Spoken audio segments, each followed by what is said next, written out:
started on that statement from Coach. I know you guys are going to talk about missed free throws, so I really don't.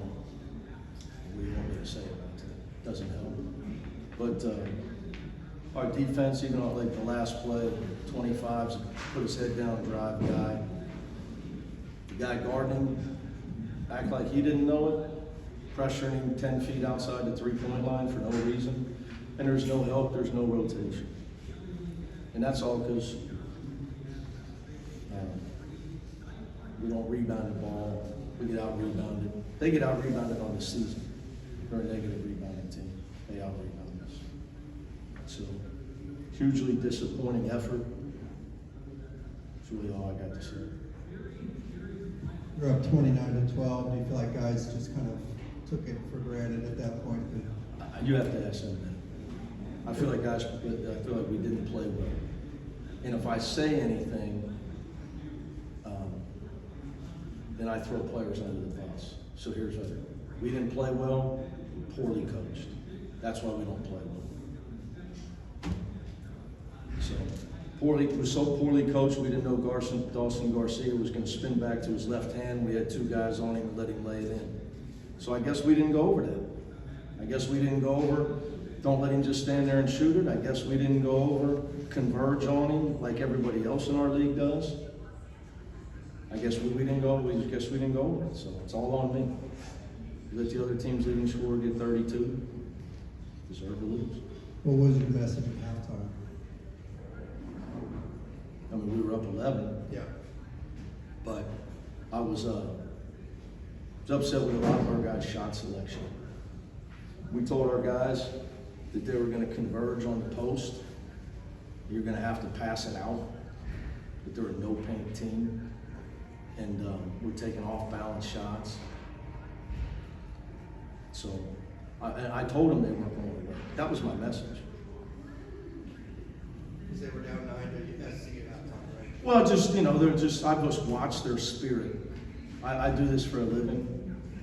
I just watch teams, and I can see, you know, you watch them on film, and they play like they're an NCAA tournament team. Their body language when they play in games. I know they're not, but you know they're competitive, and they're the oldest team in the country.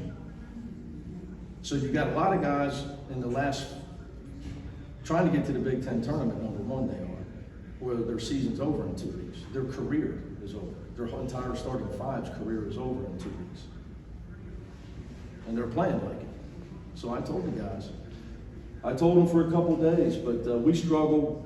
You know, we haven't been through this. Win 8 out of 9, and you lose humility, and you start worrying about everything but defense. And I got guys in that locker room worried about their shots, worried about shooting. And you worry about shooting, you worry about your points, whether your shot goes in, instead of worrying about playing defense and getting a W. And that's what happened tonight. That's exactly what happened. And I hear you with the free throws. I mean, I'm not stupid. I can count, okay? You miss front ends, you miss 10 plus 2 front ends. You know, it's as bad as could be. You miss 10 free throws in the second half and some front ends. I'm well aware of that. But even if we'd have won this game, I'm trying to build a team that has a chance in the NCAA tournament. And it's just really disappointed that I got guys worried about the wrong things. Because it's a losing mentality to worry about whether your shot goes in or how many points you have. So I failed miserably, so it's all my fault. We're worried about the wrong things. Shouldn't be worried about whether the free throw goes in. Be tough enough to go play defense. Things are not going to go right all the time in life. Go play defense. And Mick, what was your vantage point on Sebastian's drive that led to the chokes? He asked my vantage point. Yeah. Couldn't see. What's going through your mind at the beginning of the second half when you guys were just cold on offense? I played a lot of games. That goes through my mind. I coach the game. I try to put the players in, call the plays, and have the best strategy. Win, lose, or draw. Whether this game's, I've been doing this a long time. So I don't know what you're doing. I didn't. You're asking me that like I was surprised that they competed. I was just asking about that specific stretch at the beginning of the second half, What stretch? when you guys were 1-6 to start the second half. It happens. Worry about, again, I'm gonna say this again, because all we're worried about is our shooting, instead of playing defense. And I've been doing this a long time. I know when my team's mind is on the wrong stuff. Our crowd's mind is on the wrong stuff. Our crowd they make it worse when a guy misses a free throw. The stress in Paulie's crazy when a guy, I mean, the guy's not trying. How about help the guy?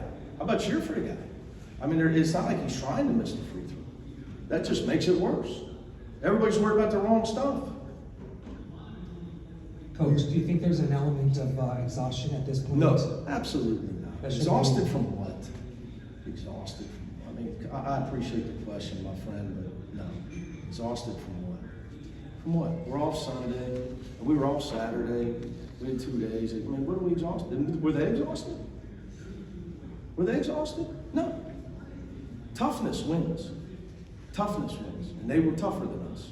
Even if we'd have won this game, I'd have been sick to my stomach about our lack of toughness tonight.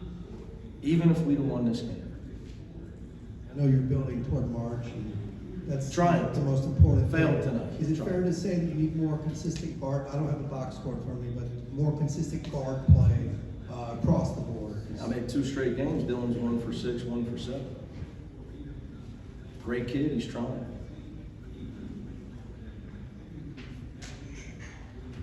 Any more questions for Coach? Thank you, Coach. Got it.